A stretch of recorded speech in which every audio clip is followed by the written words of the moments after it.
হাঁহিবলৈ আহিছে অৰ্থাৎ হে পাত তোক কথনিয়ে কলো গৰুহাল ভালকৈ জুতি লবি জুতি লোৱা হলে অৰ্থাৎ হাতত চেলিয়াই থোৱা খাহী ছাগলী লেখিয়াকৈ গৰুহালো ওলমি থাকিলহেঁতেন অৰ্থাৎ হাঁহিয়ে থাকিবি না অৰ্থাৎ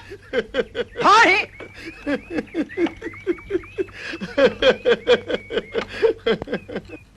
ধৰচোন ধৰ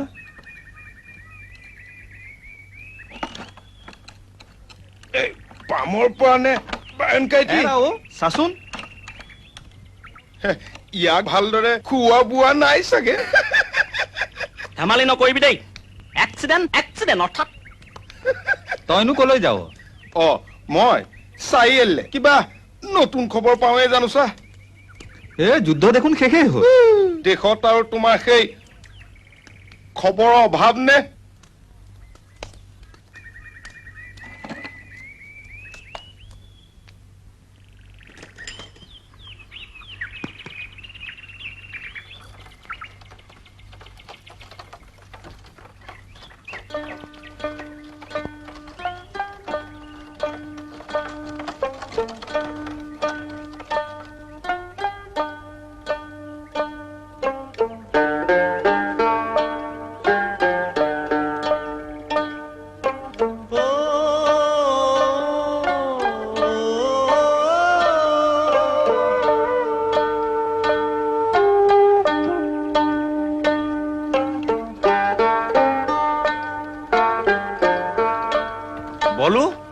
বোলো পামৰ সেইজোপা নে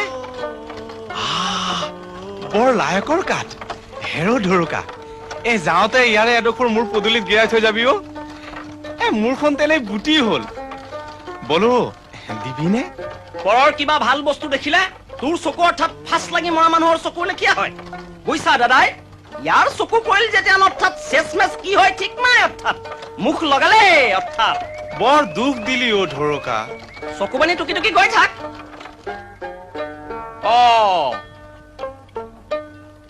বলনে হিন্দী খুঁজি ফুৰন্তে দুৱাৰা পাইলা পথ হেৰা ৰবা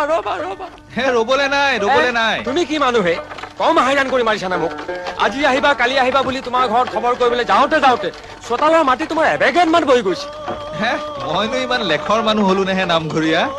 কৈছা হেনে হেৰা গাঁও এখনৰ বায়ন মানে ধৰাচোন তোমাৰ চৰকাৰ এখনৰ মুখ্যমন্ত্ৰী চিফ মিনিষ্টাৰ অৰ্থাৎ তই মুখ জপা পিছে মোকনো ইমানকৈ বিচাৰিবলগীয়া হ'ল কিহৰ জগৰতহে নামঘৰীয়া হেৰি নহয় বছৰিকে ভাওনাখন নাপাতা জানো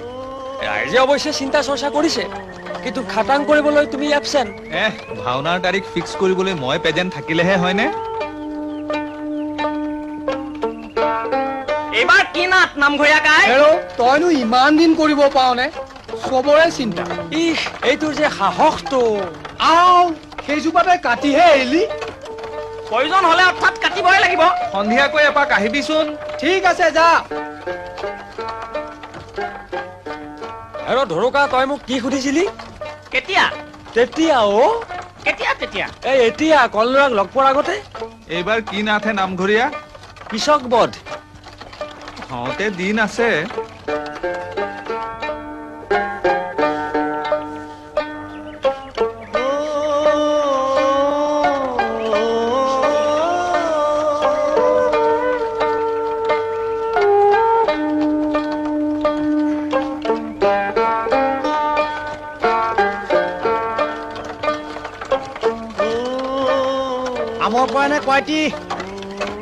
তই পিছে ইয়াত কি কৰিছ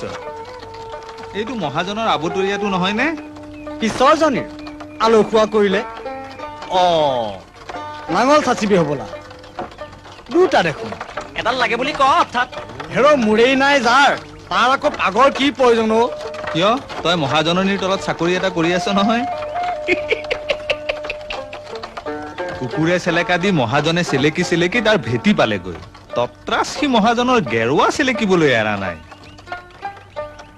সময় আছে বুলি ক'লা বায়ন ভাওনাক লৈ ফাচলামি কৰা মানুহ মই কিন্তু নহয় দেই ফাচলামি ময়ো নকৰো বুজিছানে পিছে আজিকালি মুখাৰ ভাও দিয়াতহে চখ বেছি উচিত কথা কৈছে বায়ন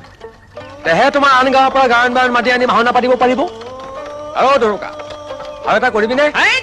লাজ লাগে অৰ্থাৎ ধৰুকা সেই দোকানৰ আগত অকমান ৰখাবিচোন